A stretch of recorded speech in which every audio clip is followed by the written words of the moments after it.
ओम नमो भगवते वासुदेवाय नमः। श्री अधिक मास महात्मा अध्याय 22वा। द्विज शर्मा आणि नारायण। लक्ष्मी माता म्हणाल्या, नारायणा, अधिक महिन्यातील स्नानाचा महिमा मला खूप समजला आहे, पण दानाचा महिमा म्हणजे कोणत्या दानाचे काय फळ मिळते ते मला तपशीलवार सांगावे. तेव्हा भगवान विष्णू म्हणाले, ठीक आहे. सोने, रुपे, चांदी, मोती, पोवळे ही दाने सर्वश्रेष्ठ आहेत. तांब्या, पितळाची आणि कांस्य धातूंची भांडी दान दिली तर ते उत्तमच आहे. वस्त्रदान, अन्नदान, धान्य, द्रव्य ही दाने आणि उदक दान देणे हेही महान पुण्यकारक आहे. 33 अनारसे, बत्ताशे, खारका, सुपाऱ्या किंवा फळे दान करणे हे अधिक मासातील विशेष पुण्यकारक आहे. घृतपात्र, तिळपात्र, सप्तधान्य ही दाने द्यावीत. सर्व दानात गोदान करणे हे विशेष असे मोक्षदायी दान आहे. गोदानाच्या अनेक कथा आहेत, परंतु एक अगदी आगळीच मी तुला सांगतो आहे, ती तू ऐक. महिष्मती नावाची एक अत्यंत संपन्न अशी नगरी होती. या नगरीमध्ये द्विज शर्मा नावाचा एक श्रीमंत आणि धर्मनिष्ठ असा गृहस्थ राहत होता. त्याची पत्नी आणि तो आनंदात राहत अनेक व्रतदाने पुण्यकर्मे करी. बरेच दिवस झाले. अर्ध्यावर त्या दोघांची वये येऊन गेली. पोटी संतान नाही. एके दिवशी ऐन दुपारी द्विज शर्माच्या घरी एक अतिथी आला. तो म्हणाला, महाराज, मी फार भुकेला आहे. मला जेवण द्याल तर फार मोठे उपकार होईल.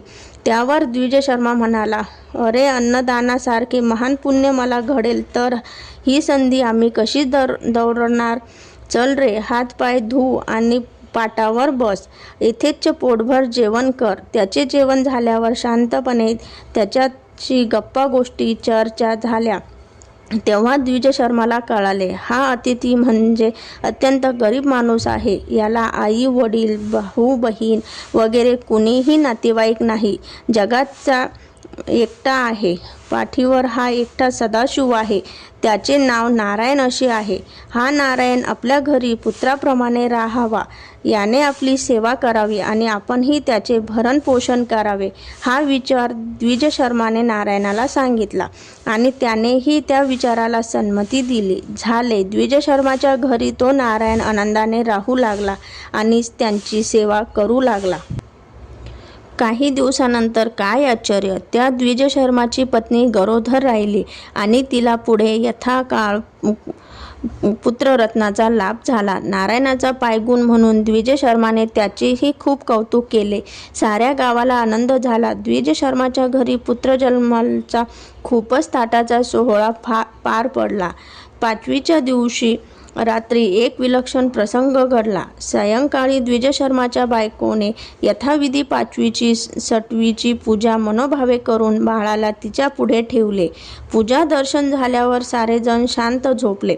मध्यरात्र झाली. सारेजण गाढ झोपले होते. एकटा नारायण बाळंतिणीच्या खोलीच्या दाराशी जागत बसला होता. तेवढ्यात काय चमत्कार! एक अतिशय दिव्य तेजस्वी देवी बाळाला पाहून त्या खोली बाहेर निघाली. नारायणाने त्या देवीला पाहिले, नमस्कार केला आणि तिला अडवून नारायणाने विचारले, देवी, कोण ग तू? तेव्हा ती देवी म्हणाली, हे पुण्यपुरुषा, तुला माझे दर्शन घडले. हे छान झाले. मी यक्षिणी देवी आहे. मला सटवी म्हणतात. ब्रह्मदेवाने या बाळाच्या नशिबी कोणती अक्षरे लिहिली आहेत ती अक्षरे पाहून मी परत चालली आहे. देवीचे ते शब्द ऐकून नारायणाला आनंद झाला. तो म्हणाला, मी धन्य आहे. सटवी देवी, तू मला दर्शन दिलेस, मला पुण्यवान म्हटलेस. आता या बाळाच्या नशिबी ब्रह्मदेवाने काय लिहिले आहे सर्व अक्षरे तू पाहून आलीस तर कृपा करून मला ते सांग की या बाळाच्या नशिबी पुढे काय काय लिहिले आहे. सटवी म्हणाली, हे पुण्यपुरुषा, एक तर मी कुणाला दिसत नाही. बाळाच्या 5वीच्या रात्री गुप्तपणे येते. बाळाची ब्रह्माक्षरे वाचते आणि निघून जाते. पण आज योग तुला माझे दर्शन घडले. छान झाले. आता तू विचारतोस तर या बाळाच्या नशिबी ब्रह्मदेवाने काय लिहून ठेवले आहे ते मी तुला कसे सांगू? नारायणाने हट्टच धरला.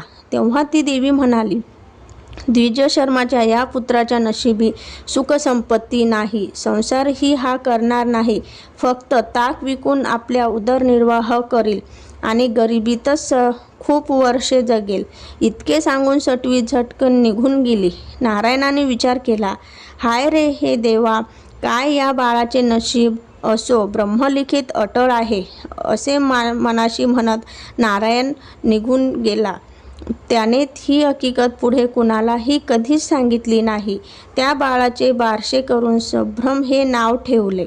संभ्रम हळूहळू वाढू लागला. द्विजशर्माला पुत्राचे भारी कौतुक वाटे. तो त्याला शिकवून मोठा करीन म्हणे. नंतर 5 वर्षांनी द्विजशर्माच्या पत्नीला मुलगी झाली. आनंदात आणखी वाढ झाली. दुधात साखर पडली. त्या कन्येच्या 5वी पूजनाच्या रात्रीही नारायण मुद्दाम बाळातिनीच्या खोलीच्या दाराशी जागत बसला होता.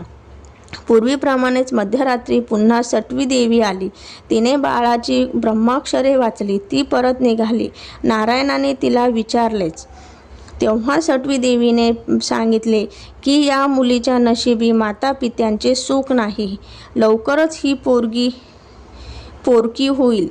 पुढे हिचा विवाहही होणार नाही. तसेच ही आपल्या सुंदर तरुण देहाची विक्री करून खूप वर्षे जगेल. हाय रे देवा, काय हे या मुलीचे नशीब. आपल्या धन्याला द्विजशर्माला म्हातारपणी झालेली ही 2 बाळे, पुत्र दारिद्री होणार, ताक विकून पोट भरणार आणि ही कन्या मात्या पित्याला घालवून पोरकी होणार, पुढे देह विक्री करणार. काय हा विचित्र योग. अरे रे, आपल्याला हे दुःख कसे सहन होणार. असा शोक करीत नारायण गप्प झाला. त्याने ती गोष्ट कुणालाही कधीच सांगितली नाही.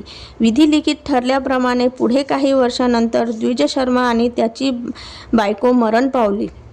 ही दोन्ही बाळे उघडी पडली. नारायणाने कसं तरी त्यांचा सांभाळ केला. शेवटी तोही उदास झाला आणि एके दिवशी त्या बाळांना सोडून गुपचूप दूर निघून गेला.